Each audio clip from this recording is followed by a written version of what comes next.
Hi! Hello! అందరికీ నమస్కారం. Welcome to our channel. నేను ఆదిత్య.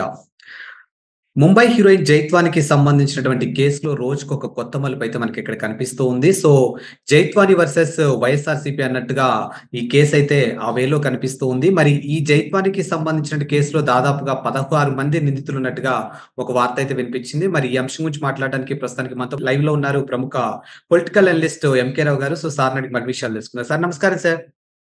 నమస్తే. సార్ ముంబై హీరోయిన్ 'కాదంబరి జైత్వానికి' సంబంధించిన అంశం మనం చూస్తూనే ఉన్నాం. సో, ఈమెని దాదాపుగా వైఎస్ఆర్‌సీపీకి అధికారంలో ఉన్నప్పుడు దాదాపుగా 40 రోజులు బంధించి ఆ పార్టీ నాయకులు అలాగే కొంతమంది ఐపీఎస్‌లు ఇందులో ఇన్వాల్వ్ అయ్యి ఆ అమ్మాయిని చాలా చిత్రహింసలకు గురి చేసినట్టు ఒక వార్త అయితే కాస్త ఆలస్యంగా వెలుగులోకొచ్చింది.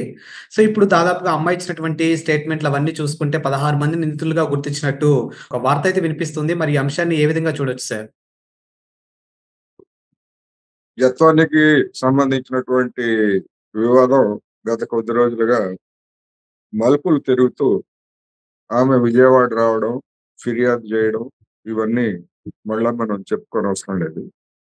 అయితే ఈ కేసులో నిమగ్నం అయ్యారు లేదా ఈ కేసులో ప్రభావితం చేయడానికి ఆమె, ఆమె తల్లిదండ్రుల్ని ఇబ్బంది పెట్టడానికి కారకులైనటువంటి ఉన్నత పోలీసు అధికారుల గురించి ఇవాళ ఆంధ్రప్రదేశ్‌లో చర్చ జరుగుతా ఉంది.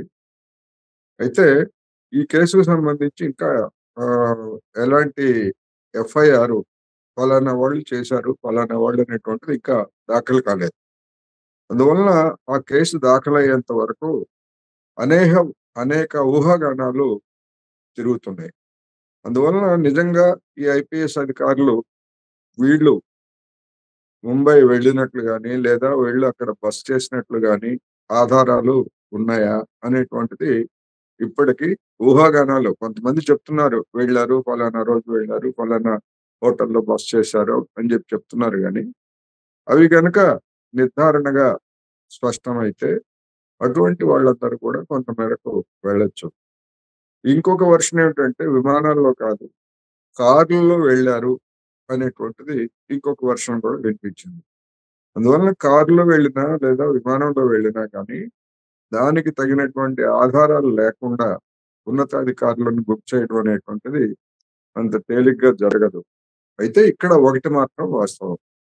ఆ అమ్మాయిని ఇబ్బంది పెట్టారు, బలవంత పెట్టారు. కొన్ని తెల్ల కాగితాల మీద సంతకాలు చేయించుకొని, వాటిని తమకు అవసరమైన విధంగా వాటి మీద రాసుకున్నారు అనేటువంటిది అందరూ నమ్ముతున్నటువంటి అంశం. అందువల్ల ఇది కేసు దాఖలయ్యి, దానికి సంబంధించినటువంటి దర్యాప్తు మొదలైన తర్వాత మాత్రమే మనకి అసలు ఏం జరిగిందనేటువంటిది వివరాలు వస్తాయి.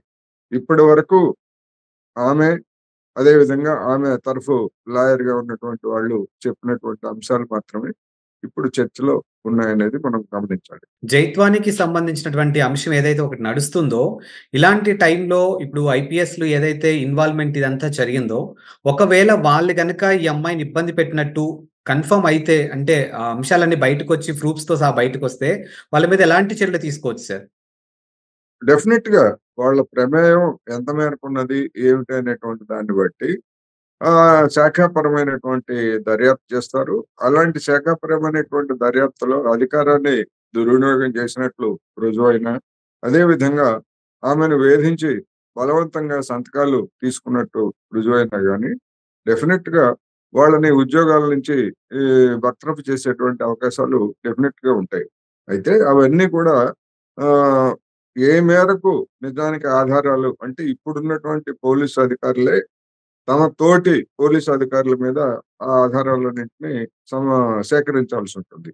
అందువలన అటువంటి దానికి గనుక పాల్పడేట్లయితే వచ్చే పర్యవసానాల గురించి కూడా పోలీసు అధికారులు సహజంగానే ఆలోచిస్తారు. అందువలన చిత్తశుద్ధితోటి దాన్ని చేస్తారా? లేదా? అనేటువంటిది ఒకటైతే, ఇప్పటి వరకు ఈ కేసు అనేటువంటిది ఒక ప్రచార అస్త్రంగానే లేదా ప్రచారానికి సంబంధించి మాత్రమే ఉన్నది. ఈ కేసులో ఇంకొక ముఖ్యమైనటువంటి ట్విస్ట్ ఏమిటంటే, ఒకవేళ అందరూ చెప్తున్నట్టుగా ఈ ఉన్నతాధికారుల ప్రమేయం గనక రుజువయ్యేట్లయితే, ఎవరి కోసం చేశారు అని చెప్తున్నారో, ఆ నవీన్ జిందాల్ అనేటువంటి పారిశ్రామిక లేదా వాణిజ్యవేత్త మేడకు కూడా చుట్టుకుంటుంది. ఎందుకంటే, ఆమె నవీన్ జిందాల్ మీద ఫిర్యాదు చేసింది మహారాష్ట్రలో ముంబై పోలీసులకి. వాళ్ళు ఈమె సకాలంలో హాజరయ్యి వివరణ ఇవ్వలేదనేటువంటి పేరుతోటి దాన్ని క్లోజ్ చేశారు. అందువలన మహారాష్ట్ర పోలీసులు, ఆంధ్రప్రదేశ్ పోలీసులు కుమ్మక్కయి ఆ ప్రముఖుడి మీద కేసు లేకుండా చేశారనేటువంటిది అందరూ నమ్ముతున్నటువంటి అంశం, బయటికి కనిపిస్తున్నటువంటిది కూడా. అందువలన ఒకవేళ ఈ పోలీసులు, ఆంధ్ర పోలీసులు కనుక దొరికిపోయేట్లయితే అధికారాలతోటి, ఆ నవీన్ జిందాల్ కూడా దొరికిపోతాడు. ఎందుకు ఆ నవీన్ జిందాలే కాదు, ఆ నవీన్ జిందాల్ కి సహకరించి ఈమె పెట్టినటువంటి కేసును క్లోజ్ చేసినటువంటి ముంబై పోలీసు అధికారులు కూడా శిక్షని లేదా ఆ కేసుల్ని ఎదుర్కోవాల్సి వస్తుంది. అందుకని ఇది అటువంటి ప్రముఖ వ్యక్తికి సంబంధించినటువంటి ఈ కేసుని ఇంతవరకే పరిమితం చేస్తారా? ఆంధ్ర పోలీసుల వరకే పరిమితం చేస్తారా? ఒకవేళ చేసేట్లయితే దాని పర్యవసానాలు ఏమిటి? ఎందుకు అంటే అటువంటి పర్యవసానాలని మహారాష్ట్రలో కూడా ఎన్నికలు జరగబోతుంది. ఆ ఎన్నికలు జరిగేటువంటి క్రమంలో అక్కడ ఉన్నటువంటి ప్రతిపక్షాలు ఈ అంశాన్ని అంత తేలిగ్గా వదిలిపెట్టవు. అందుకని ఏం జరుగుతుంది ఏమిటనేటువంటిది ఇప్పుడు ఒక ఆసక్తికరమైనటువంటి అంశంగా కూడా మారింది. ఇది ఇప్పుడున్నటువంటి ఆంధ్రప్రదేశ్ ప్రభుత్వానికి, అదేవిధంగా ఇప్పుడు మహారాష్ట్రలో ఉన్నటువంటి బీజేపీ, శివసేన ప్రభుత్వానికి, ఈ 2 రాష్ట్ర ప్రభుత్వాలు ఎన్డీఏలో, అంటే పార్టీల నాయకులు ఎన్డీఏలో ఉన్నారు కనుక కేంద్రంలో ఉన్నటువంటి పెద్దలకు కూడా ఇది సవాలుగానే మారుతుంది. దీనిలో ఎంత చిత్తశుద్ధితోటి వ్యవహరిస్తారనేటువంటిది మనం చూడాల్సి. అండ్ ఇందులో ప్రధానంగా నిన్నటి నుంచి అయితే ఇంటెలిజెన్స్ డిపార్ట్మెంట్‌కి సంబంధించినటువంటి ఆంజనేయులు పేరు కూడా వినిపిస్తుంది. సో, ఆయన చేయమంటేనే మా పై అధికారిగా ఆయన చేయమంటేనే మేము చేశామంటూ కొంతమంది అధికారులైతే మాట్లాడుతున్నారు. మరి వీళ్ళని కేవలం రాజకీయ నాయకుల ప్రలోభాలకు లొంగే వీళ్ళు ఇంతవరకు తీసుకొచ్చారంటారా? ఇప్పుడు ఏ ఏ అధికారి అయినా, ఏ ప్రజాప్రతినిధి అయినా గాని మౌఖికంగా చెప్పినటువంటి దాన్ని ఎక్కడ ఆధారాలు ఉండవు. రాతపూర్వకమైనటువంటి ఆదేశాలు గాని అటువంటి ఏమీ ఉండవు. రేపు ఈ స్టేట్మెంట్ ఇచ్చినటువంటి వాళ్ళ ఆధారంగా దాన్నే గనక కోర్టులో ప్రవేశపెట్టేట్లయితే దానికి ఆధారం ఏమిటని కోర్టు ప్రశ్నిస్తుంది.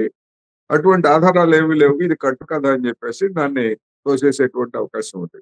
ఎందుకంటే పక్కనే ఉన్నటువంటి తెలంగాణలో ఫోన్ ట్యాపింగ్ కేసు గురించి కూడా మనం చూస్తున్నాం. యెస్. పలానా అధికారులు మమ్మల్ని ఆదేశించిన కారణంగానే మేము ట్యాప్ చేశామని చెప్పేసి చెప్తున్నారు. మరి ఆ అధికారులు ఎక్కడైనా రాతపూర్వకంగా ఇచ్చారా అంటే లేదు, మౌఖికంగా చెప్పారంటున్నారు. ఈ మౌఖికంగా చెప్పినటువంటివి కోర్టులో నిలుస్తాయా కేసులు అనేది ప్రశ్న. జత్వానీ కేసులో కూడా ఇబ్రహీంపట్నం సర్కిల్ కానివ్వండి, లేదా పోలీసులు కానీ ఇటువంటి మాటలే చెప్తున్నట్టుగా వార్తలు వచ్చాయి. ఇవి కోర్టులో ఏ మేరకు నిలబడతాయి? ఇది సమస్య. Thank you sir.